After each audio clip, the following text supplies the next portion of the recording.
Hello, hello, hello. Welcome back to another episode of Pivotal Moments with Lita. I am just so excited to be here again, having another amazing conversation about pivotal moments.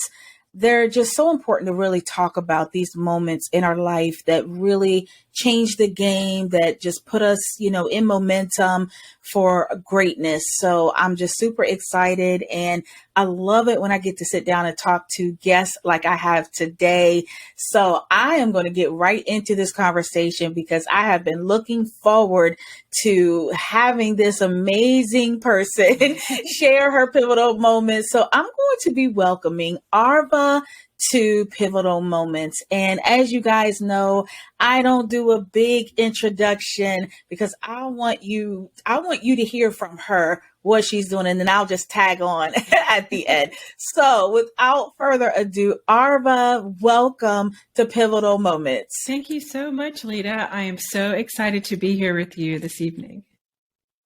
Awesome. So as I mentioned, I'm going to let you start off by telling us what you do, who you are, and let's just start there. Okay, great. Well, as Lita has already said, my name is Arva Thomas, and I am an executive presence and communications coach. I started my own business, Blue Monarch Communications, to help high achievers and subject matter experts who are not really progressing on that career ladder like they really want to. I help them to achieve their ultimate career goals using executive presence and a proven roadmap to success. So I'm very excited about that mission and sort of helping people to get where they want to be.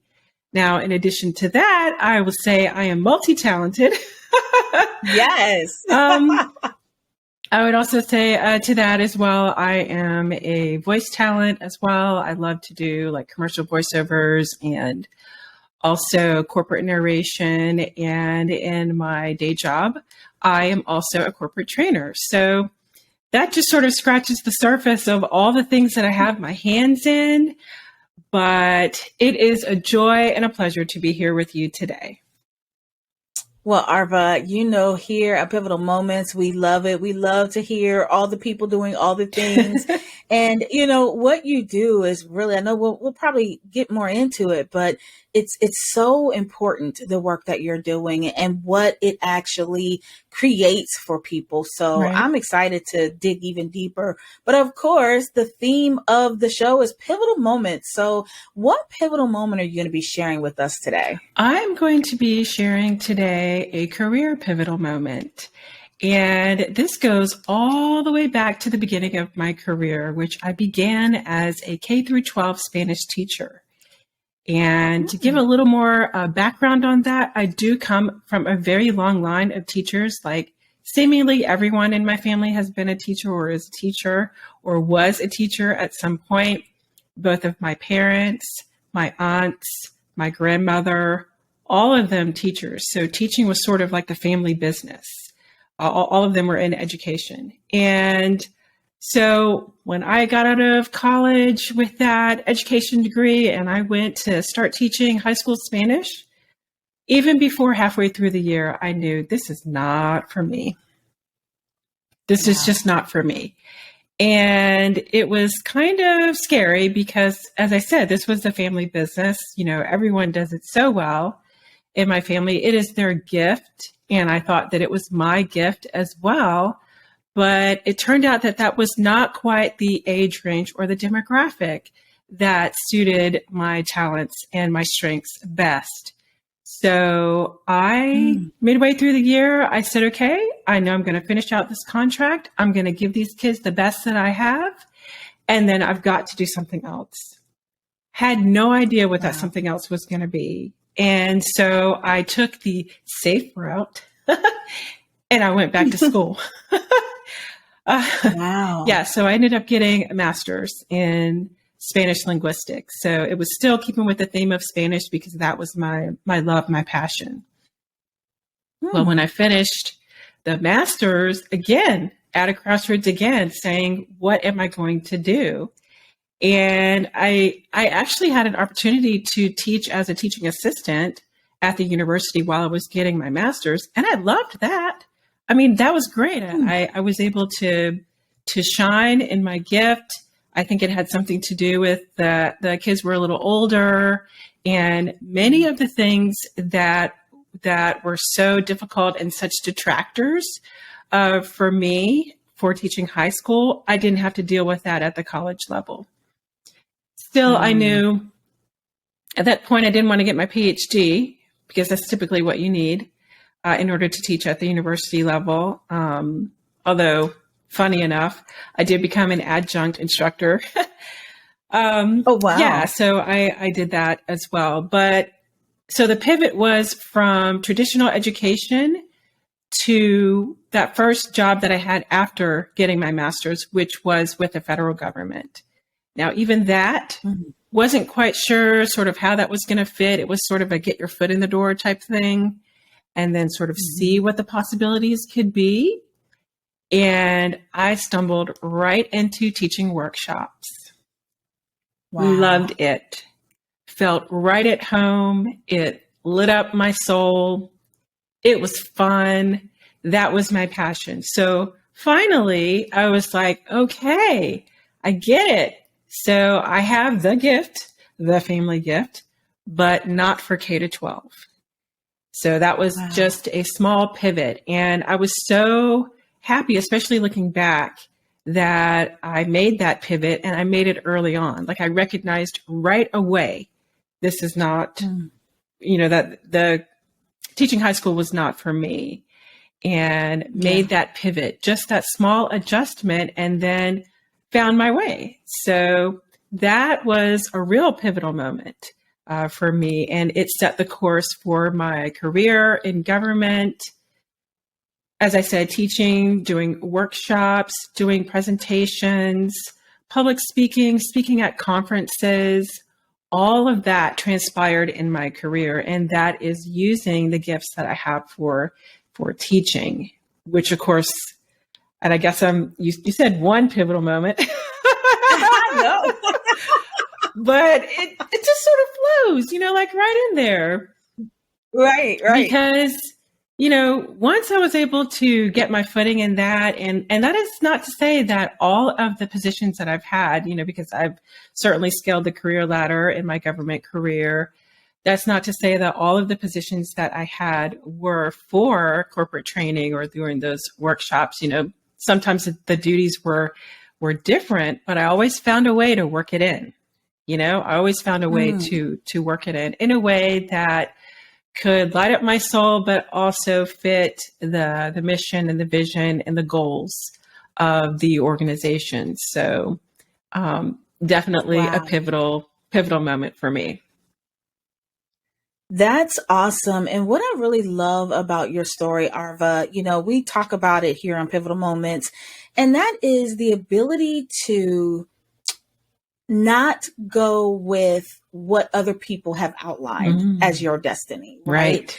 And I think so many people need to really hear what you're saying, because whether it's family tradition, whether it's community expectation, right? There are so many things that can contribute to us believing that there's a certain path we have to go. Right. And it can be positive or negative, right? Even some communities, sometimes young people feel like, well, I have to go this route because this is what's expected. This is the community influence. But what you're sharing is so powerful in that it is okay to choose your own path that's different from those that are important to you. Absolutely. And I think that is just such a very positive, powerful message that people need to hear.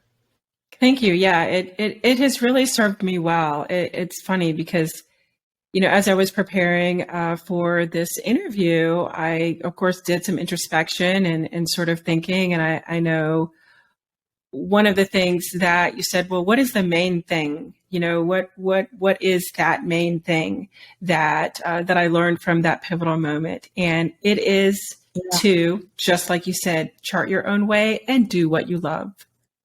Do what you love, because that is going to light up your soul. You spend so much time at work. So Yes. all that time that you're spending at work, it needs to be something that you really enjoy, because if you do what you love, it will not feel like work. You won't feel that sense of drudgery and, oh my gosh, can I please snooze the alarm clock for the eighth time, type deal. Right.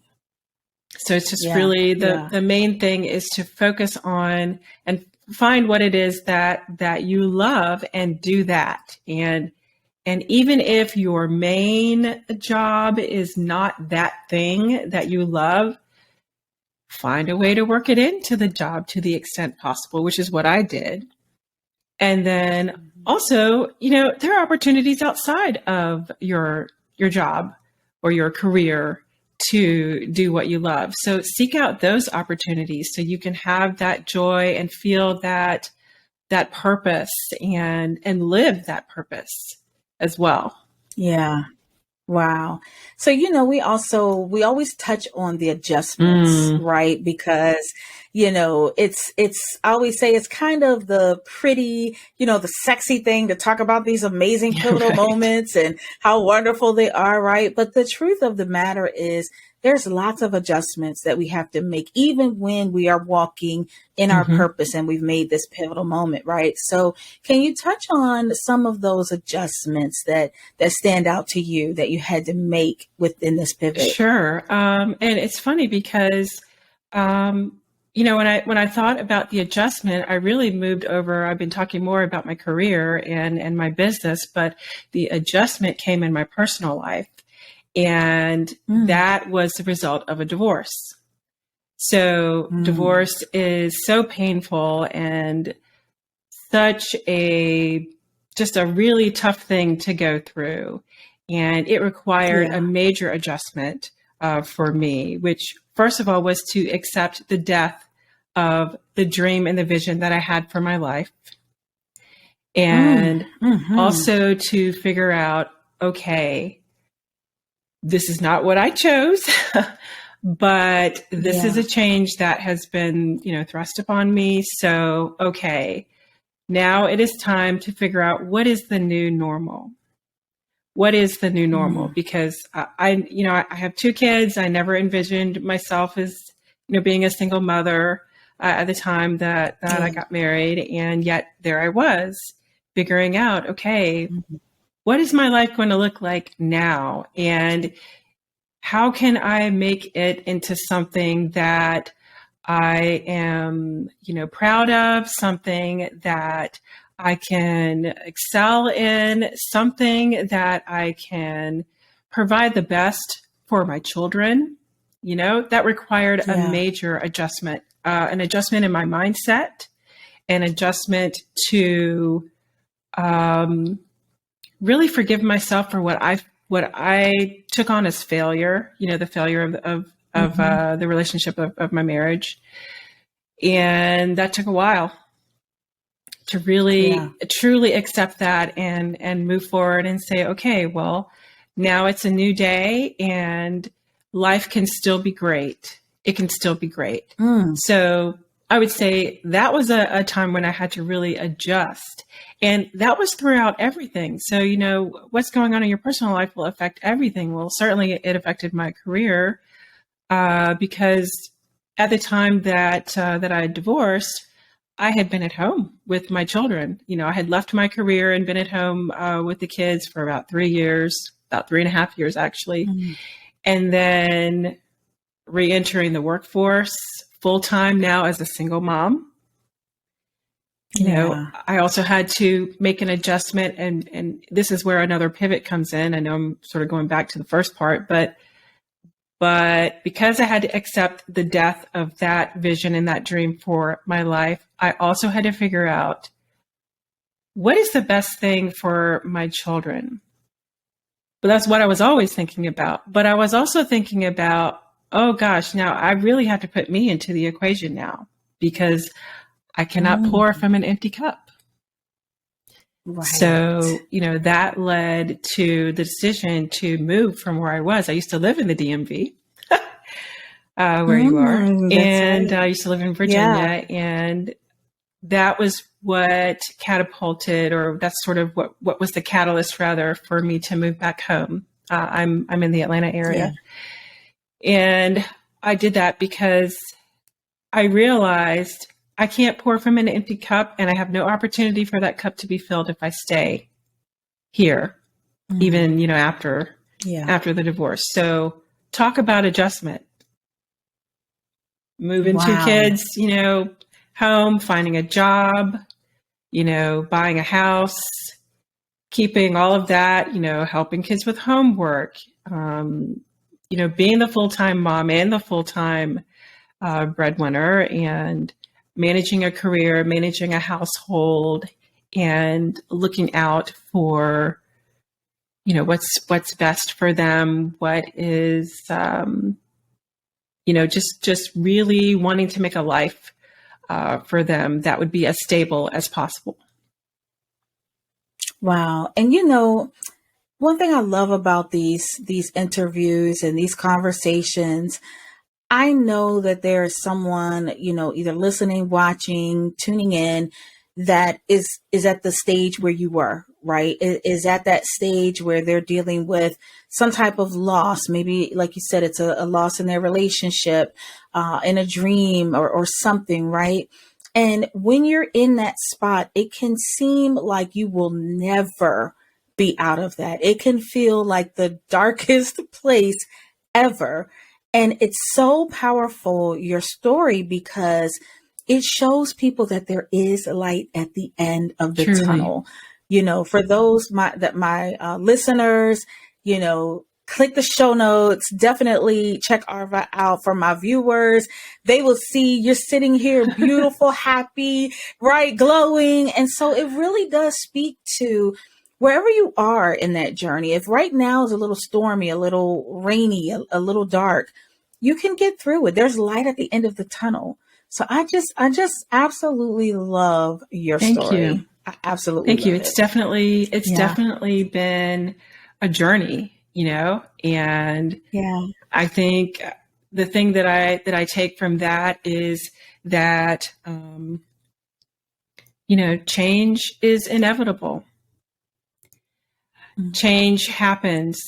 Very rarely does, something always stay the same. There's always going to be change. And what you do with that change is what will determine the trajectory that you create for yourself. So I would say, even if that change is something that you would not have chosen, perhaps it is something that is placed upon you as opposed to a change that you've made yourself. Look for the good in it. Try to get in that headspace to say, what can I do with this now? How can I make the best of this situation? How can I thrive still in this situation? Look for the good, embrace it, because it will be easier to move forward if you're not constantly looking back to say, oh, well, I can't do this because now I'm, in my case, divorced. Or now I can't do this now because, I have to do everything myself or on my own. Once I changed my thinking and I really accepted the change, because, there's some changes you just can't do anything about, if you will. Right. Once I quit looking back, and once I accepted the death of the dream, if you will, then I was able to move forward. Then I was able to say, okay, let me make a new vision for my life and the life of my children and my family. So I would just encourage everyone out there, if you are going through tough times, if you are having to pivot, if you are making adjustments, embrace it and move forward, and don't look back. Just keep moving forward. It's like that, oh gosh, what movie is that? Finding Nemo. Just keep swimming. Yes, yes. Wow. Well, Arva, it has been again absolutely awesome having you on Pivotal Moments today. And again, like I said, I'll have all your information in the show notes, but just go ahead and say again, how can people find you, especially for your services Mhm. that you offer? Go ahead and let us know how we can connect with Thank you. you. So you can reach out to me on my website, which is bluemonarchspeaks.com. You can also find me on Instagram at Blue Monarch Speaks and also on Facebook at Blue Monarch Speaks. And then you can also find me on LinkedIn, but that's under my name, which is Arva Thomas. I would love to have a conversation and see how it is that I can help you to get to where it is that you want to be career wise. And we can walk together through the process of creating and cultivating executive presence for you so that you can reach your goals. It's so amazing. There was a recent survey, and I wish I could remember who did it, but it was like a survey of 400 CEOs. And they said, okay, they asked them, what is it that can hold you back in your career? Not having executive presence. 78% of those 400 CEOs said that not having executive presence can hold you back in your career. 78%. So it is that extra thing. It is, and I hate to even say extra because it's necessary. It's not like it's nice to have that. No, you need it. You need it. It's about, and people always wonder like, okay, well, what is executive presence exactly?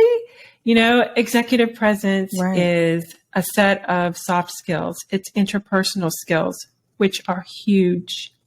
It is communication skills.